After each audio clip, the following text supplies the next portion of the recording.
Okay, your girl back with video 2. Y'all see the title.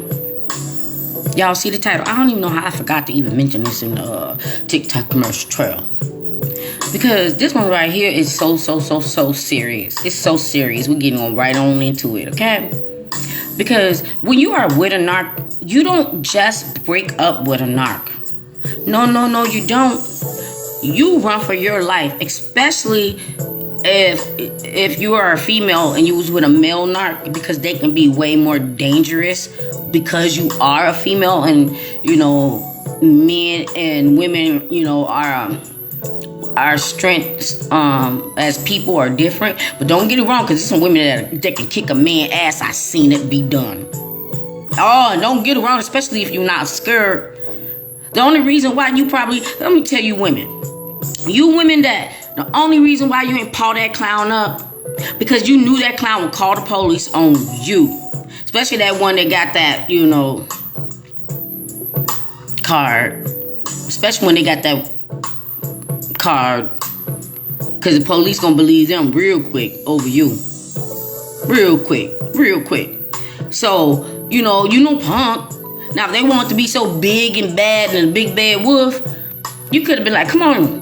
Because they be wanting you to go back to the hood. Don't be from the damn hood. Well, you be like, you know what? Let's go square up. We ain't even got to tell nothing in the crib. Let's go to the backyard. Come do what you want to do. I promise you, come do what you want to do. But they always break the rules, because you can be like, all right, we going to do this.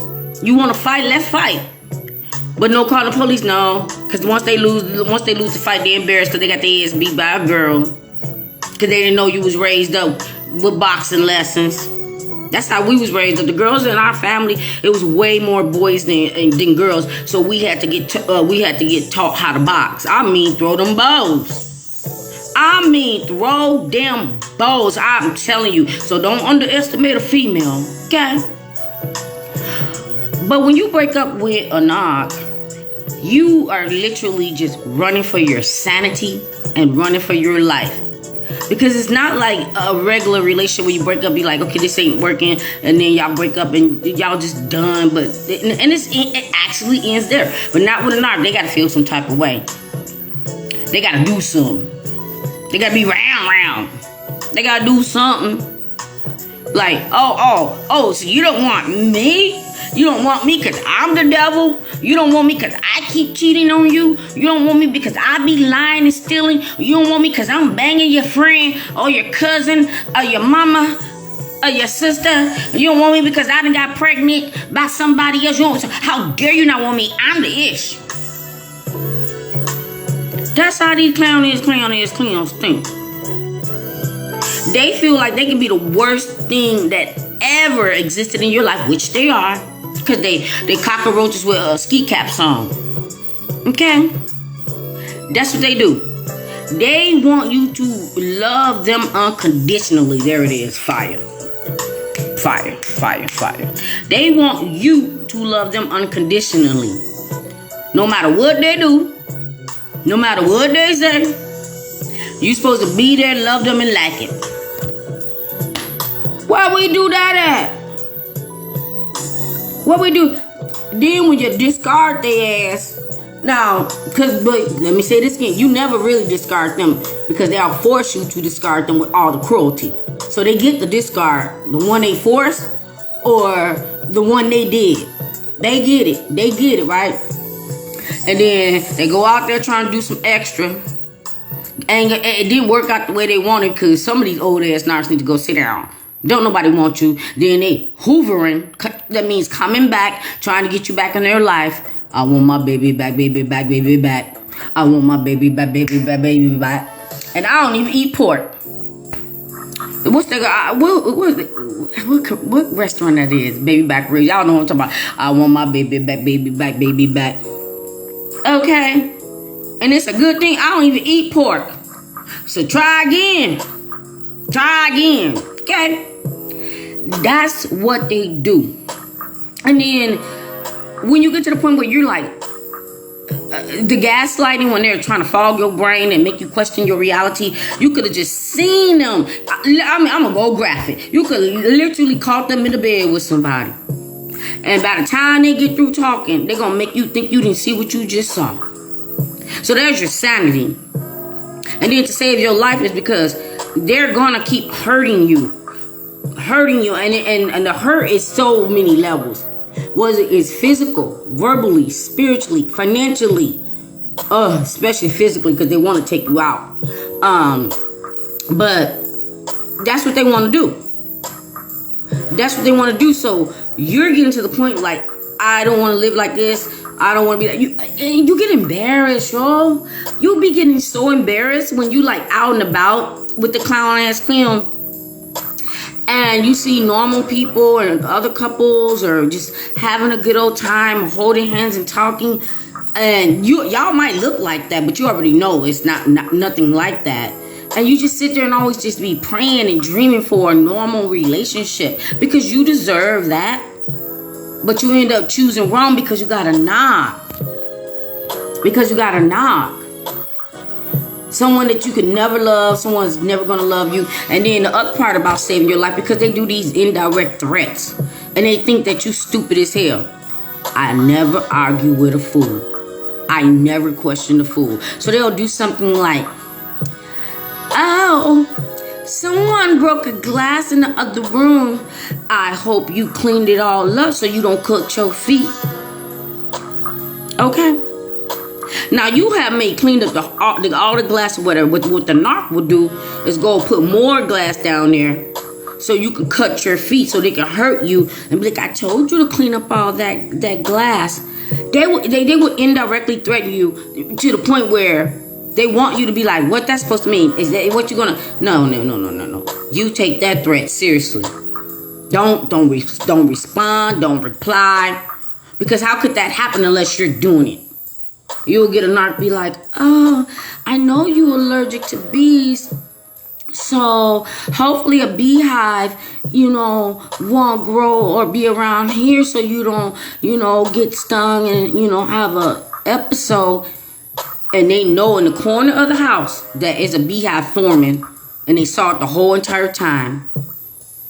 Just waiting for one of them bees to sting you.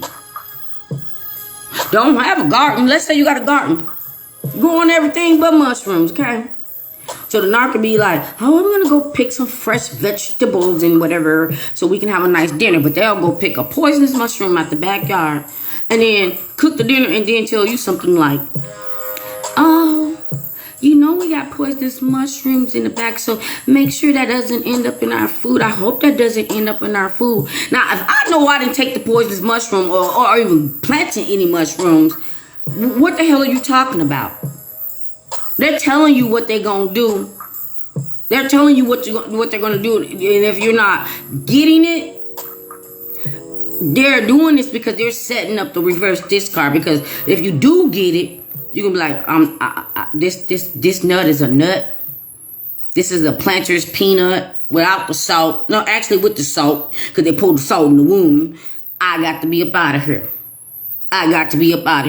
And then they have the nerve to be shocked when you do. I ain't about to go back and tell you none of that. None of that. They so stupid. They will want you to tell them why you left. They would want you to tell them why you left, as if they don't know already. We not having no conversation. This is no conversation at all. I don't need to say nothing to you. You need to say nothing to me. And pray to God you have no ties like married to the clown, kids with the clown, men and women. The female narcs, I told y'all before, they the worst. They would go out there and have 2, 3, 4 babies on you while y'all married. And you still have to be married to her, taking care of somebody else's babies.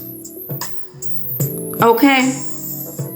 Or the male narc that go out there and sleep with any and whatever and come out and give you something and be mad that you need to take off time to take medication to cure what they gave you.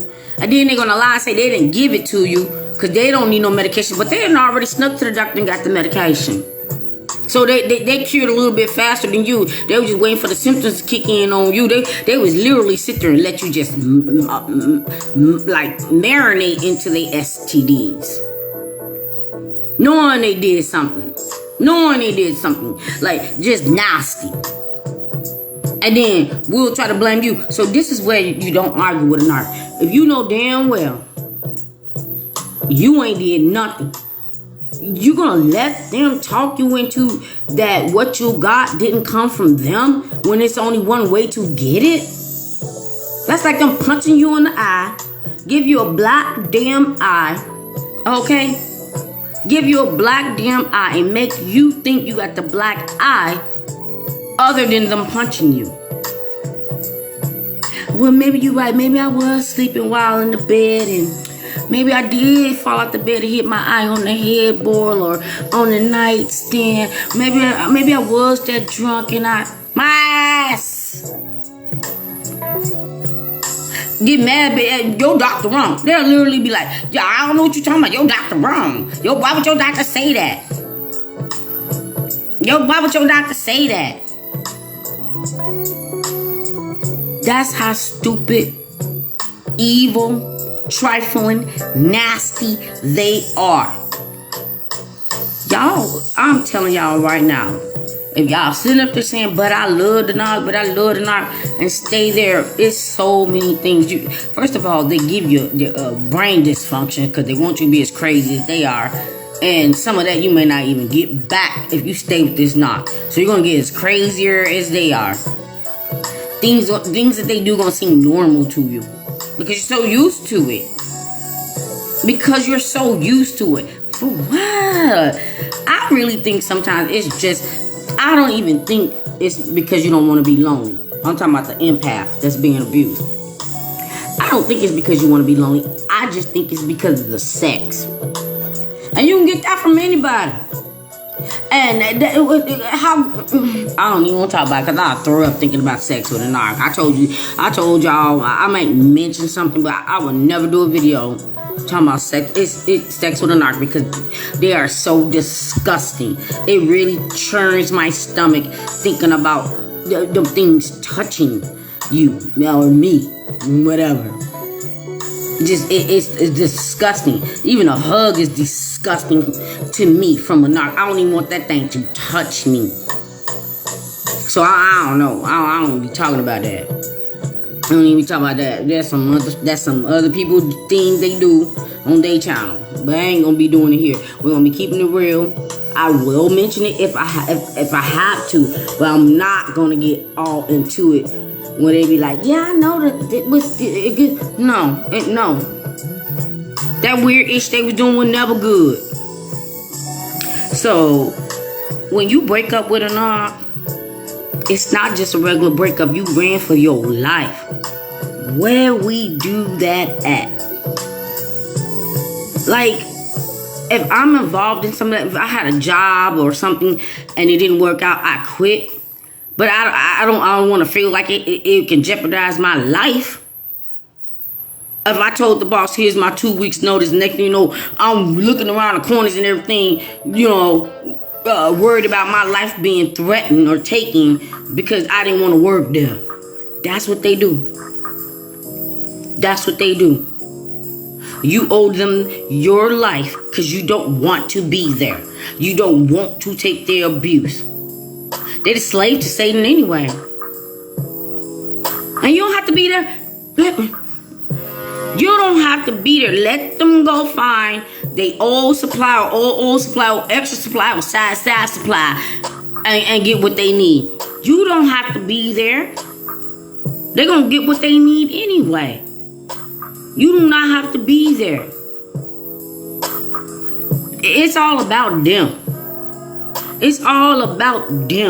And they already, when they meet you and they think they love with you, when they love bumming you because they're thinking you like going to be the perfect victim that they can groom into being the person that they want. But when they realize that you just like, I don't do that, I don't like that, what is this? Now they're mad because you won't be what they want you to be. You won't be dumbed down. You won't be abused. You won't take their ish. You won't take their lies. You won't take their manipulation. You won't take any of that. So now they're mad because they're like, you tricked me. You made me think you was this, but you really wasn't that. No, you thought that, and I wasn't that. How about that? How about that? Since we're on the word that.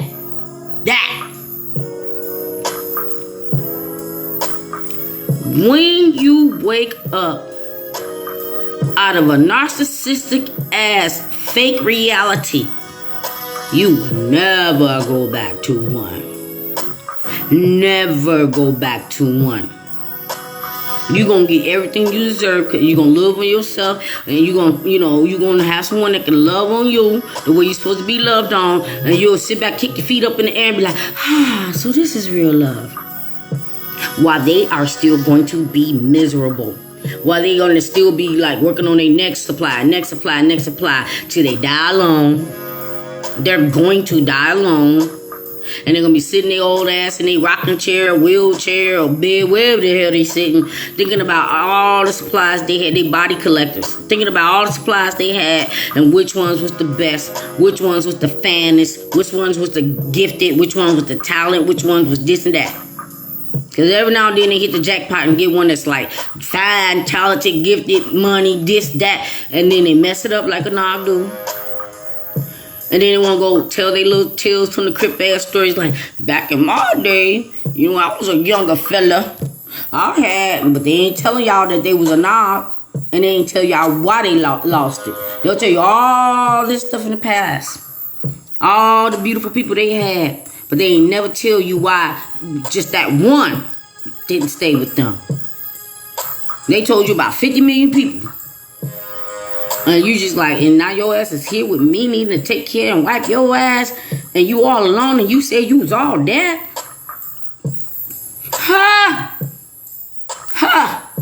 Whomever they with right now, whomever is living with the narc, they is 10 day ass up.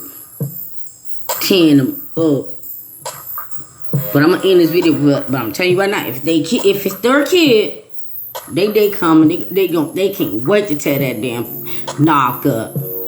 They can't wait to tear that knock up, cause they're not trying to groom them to take care of them till their last breath, but they still gotta be a knock. And then they raise their child to be a knock, or kids to be a knock, so they gonna end up dying a knock in the worst way. And what would be the cherry on top of the cake?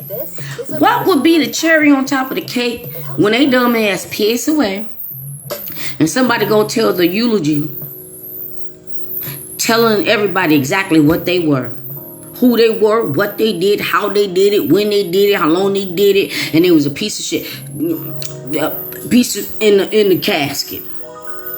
Let's her. They gonna be like, look, I'm done talking. Let's her put this thing in the ground. Let's bury this thing 12 feet deep. We don't even want to have some type of way to get back out. The funeral is over, y'all. Thank y'all for coming. Knock it dead. This thing is done. Spending time with his father, Satan.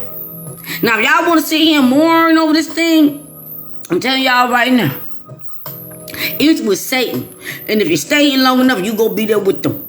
Go on and go home. Ain't gonna be no repass, y'all. We don't want to eat no food to this thing. We're going on home, y'all. Going on home. Thank you for coming. Amen. Ha! That's what I said. Now, with that being said, be blessed, y'all. I came in a whole different way today. I'm telling y'all right now, I was just like, I'm just gonna flow with it, because yesterday I was feeling something. And that was a good one too. But then y'all got this one. And I hope this helps someone. Even with a laugh. A LOL just, helps you to heal. It does. It helps you to heal. Because you be like, oh, that sounds like masks. Do we know the same knock? No, we don't know the same knock, but we know the same spirit.